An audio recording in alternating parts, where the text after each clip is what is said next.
वज़ीर ख़ारिजा इसहाक डार ने कहा है कि सऊदी मुआहिदा आनन फानन नहीं हुआ, बल्कि कई मुस्लिम ममालिक मुआहिदे के साथ आने में इंटरेस्टेड हैं। क्या लगता है नेटो तर्ज का अलायंस बन सकता है आगे जाके? आई थिंक इसकी एक तो जरूरत भी है और दूसरा इसकी इंक्लिनेशन रही है। आपको पता है कि आलम इस्लाम के जो बड़े मालिक हैं उनके दुश्मन भी बहुत सारे हैं। इजराइल और भारत तो हैं, उसके अलावा भी कई मालिक जिनके नजरों में खटकते हैं।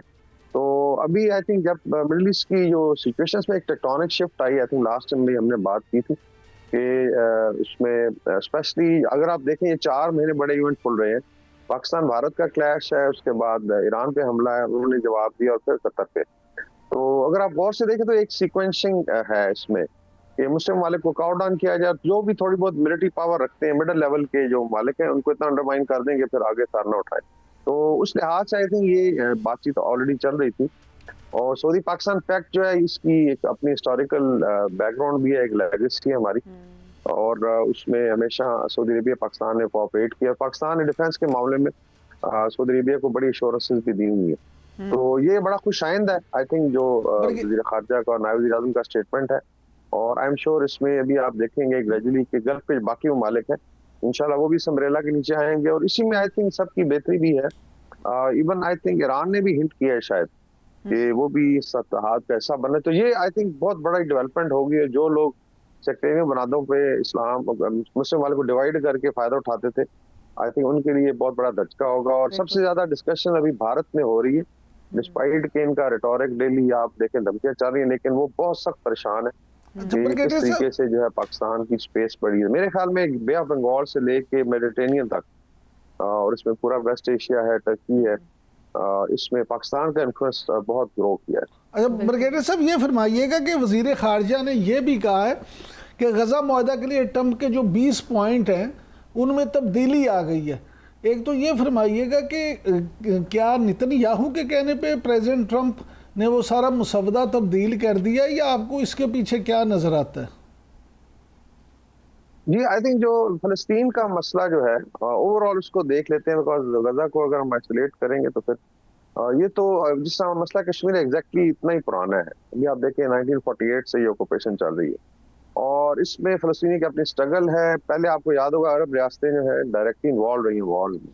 मिस्र है, जॉर्डन है, सीरिया है, उसके बाद बाकी इराक तक ने फौजें भेजी थी। फिर आहिस्ता आहिस्ता हम देखा कि ये जो इसराइल का इंटरनल पेरीमीटर है, क्लोजर पेरीमीटर, इसको न्यूट्रलाइज किया गया और फिर आपने देखा चीजें आगे बढ़ी हैं और इसमें बहुत ज्यादा अट्रॉसिटीज हुई। अभी एक तो रियलाइजेशन है कि जहाँ पे हम खड़े हैं वहाँ पे अमन की तरफ भी जाया जाए और फलस्तीनियों को रिलीफ मिले, और उसमें डेफिनेटली कॉम्प्रोमाइजेस भी हैं। लेकिन जो इजराइल है उस पर काफी प्रेशर है, बिकॉज यूएस ने भी फील किया है। अभी देखें उसको कतर को भी गारंटी देनी पड़ी है कि ये जो अटैक हुआ था उसके बाद मेरे ख्याल यूएस फेल्ट के इजराइल की वजह से उसके अपने जो क्रिटिकल इंटरेस्ट है खत्ते में वो थ्रेटन हो गए और अंडरमाइन हो गए। और आपने जो वायदा है पाकिस्तान सऊदी अरब, इसको भी बड़े गौर से देखा जा रहा है। अच्छा सर ये फरमाइएगा कि क्या पाकिस्तान गजा में अपनी फौज भिजवाएगा? ये मेरी असेसमेंट ये है कि जब आई थिंक इस पे जो अगली फेजेस होंगी उसमें कोई अंडरस्टैंडिंग होगी, बिकॉज पाकिस्तान की एक तो मिलिट्री की अपनी एक स्ट्रेंथ है, फिर अरब वर्ल्ड में इस्लामिक वर्ल्ड में उसकी अपनी एक इज्जत है, रिस्पेक्ट है और क्रेडिबिलिटी है। सबसे बड़ी बात ये होती है कि अब देखा बोस्निया हर्जेगोविना का जब मसला था वहां भी मुसलमानों पे जुल्म हो रहा था तो पाकिस्तान आर्मी ने बड़ा रोल प्ले किया था। इस तरीके से यूएन पीस कीपिंग ऑपरेशन में वन ऑफ द लीडिंग आर्मीज है पाकिस्तान की फोर्सेज हैं। मतलब अगर आप देखें हर साल तकरीबन 10,000 के करीब हमारा कॉन्टिजेंट पाया रहता है। तो ये हमारी क्रेडिबिलिटी भी है। और दूसरा एक definitely we are leader in the Middle East in terms of military power. तो डेफिनेटली पाकिस्तान इंशाल्लाह अपना हिस्सा डालेगा। भी डिपेंड करता है कि इसके कंटूर्स कैसे खुल के सामने आते हैं। प्रेसिडेंट ट्रम्प ने आई एम श्योर जब कंसल्टेशन की है इस्लामिक ममालिक से, फिर पाकिस्तान के साथ भी साहब, ये जो 20 निकात पर मबनी अमन प्लान है, क्या समझते हैं इस पर अमल दरामद हो सकेगा? क्योंकि सदर ट्रम्प ने, हमने इससे पहले देखा यूक्रेन रशिया वॉर को ख़त्म करने के हवाले से भी एक मैकेनिज्म बनाया, अभी मामला उधर के उधर ही हैं। गजा जंगबंदी के हवाले से कई दफ़ा पहले भी बात होती रही है, लेकिन उस तरह से अमल दरामद नहीं हो सका। अभी ये जो 20 निकात पर मबनी अमन प्लान है, क्या समझते हैं इस पर अमल दरामद हो सकेगा? ये देखिए डिफिकल्ट तो डेफिनेटली है, because it's as complicated you know. मसला कश्मीर है या रशिया यूक्रेन वॉर हालांकि नहीं है, लेकिन आप खुद देख लें कि डिस्पाइट के ट्रंप ने पुतिन के साथ मुलाकात की, उनको इनवाइट किया अलास्का में, और बड़ा क्रिटिसाइज हुए वो एस्टेब्लिशमेंट ने और बाकी जो डेमोक्रेट्स हैं, लेकिन ही स्टिल मैनेज्ड इट। लेकिन अभी तक कोई आसार नजर नहीं आते, मे बी कोई लॉन्ग टर्म में। तो इसी तरीके से ये जो मामला है बहुत ज्यादा कॉम्प्लिकेटेड है फलस्तीन का, और इसमें सिर्फ गजा का नहीं, इसमें वेस्ट बैंक का है, उसके बाद डिमिलिटराइजेशन है, फिर डेवलपमेंट है, और पूरी ह्यूमैनिटेरियन एफर्ट होनी है। इसमें टाइम लगेगा, लेकिन ये जरूर है कि फर्स्ट टाइम अमेरिका ने एज एन आर्बिट्रेटर कह लें या एज लीडर आगे बन के सामने आया। ये पहले नहीं हुआ, पहले वो बिल्कुल वन साइडेड लेते रहे हैं।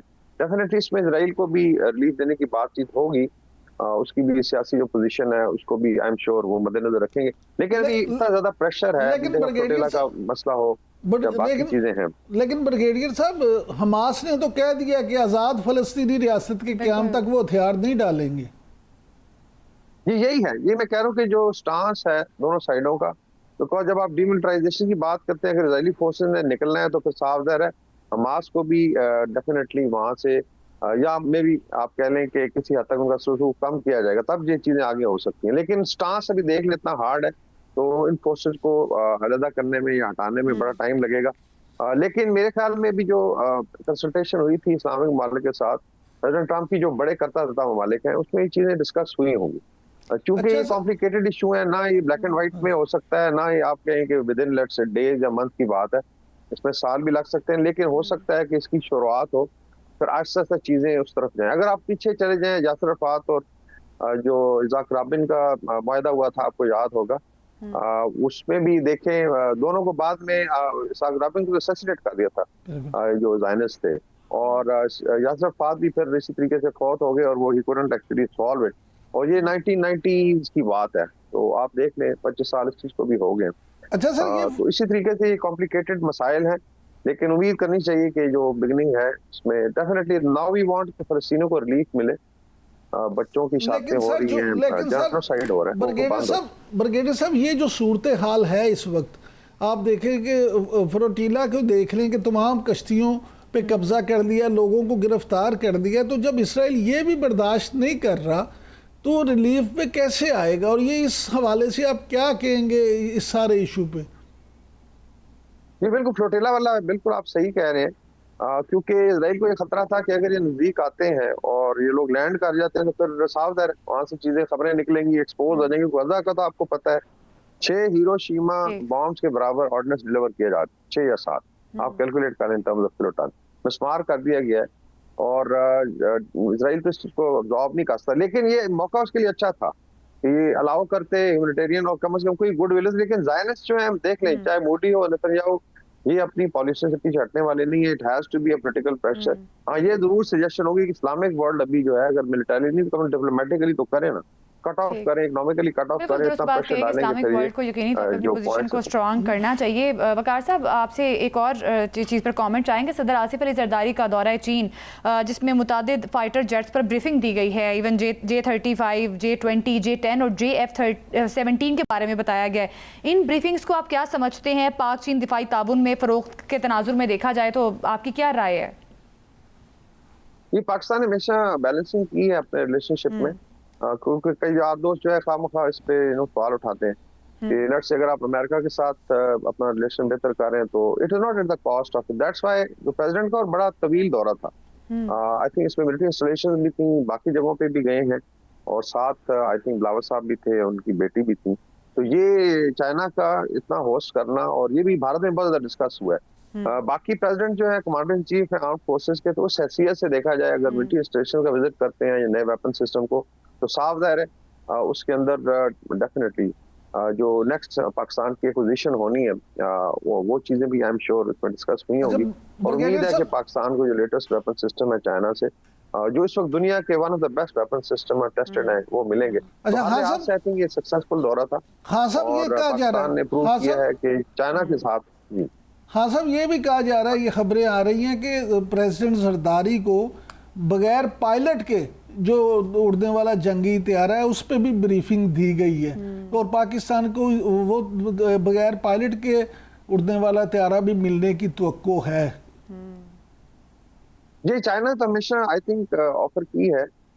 उसमें जो अभी जो कंपैरिजन हो रहा है कि वेस्टर्न मिलिट्री सिस्टम कि बनस्पत एक तो बहुत ज्यादा इकोनॉमिकल है, ऑलमोस्ट 1/3 ऑफ द प्राइस, और दूसरा एक टेक्नोलॉजी में पीछे नहीं है, ये प्रूव हो चुकी हैं चीजें। तो आई एम श्योर चाहे ये मोटरली पायलटेड व्हीकल्स हों या अनआर्म्ड अनमैन्ड एरियल व्हीकल जिसकी आप बात कर रहे हैं, और इसमें चाइना ने बहुत एडवांसमेंट कर ली। ड्रोन टेक्नोलॉजी तो भी लोग कह रहे हैं कि नंबर 1 है, और उसके हाथ से आई थिंक ये बड़ी खुशाइन चीज है। इंशाल्लाह ताला चाइना की जब भी इसमें आपने परेड में देखा होगा, उनकी परेड में बड़ी जबरदस्त किस्म की एंटी ड्रोन वॉरफेयर की कैपेबिलिटी दिखाई गई थी। तो शायद इसमें HQ-19 की बात हो रही है, फिर एंटी ड्रोन सिस्टम है, तो काफी चीजें हैं जो आई एम श्योर उसमें है, पाइपलाइन में है, और इंशाल्लाह पाकिस्तान अच्छा सर, एक्वायर करेगा।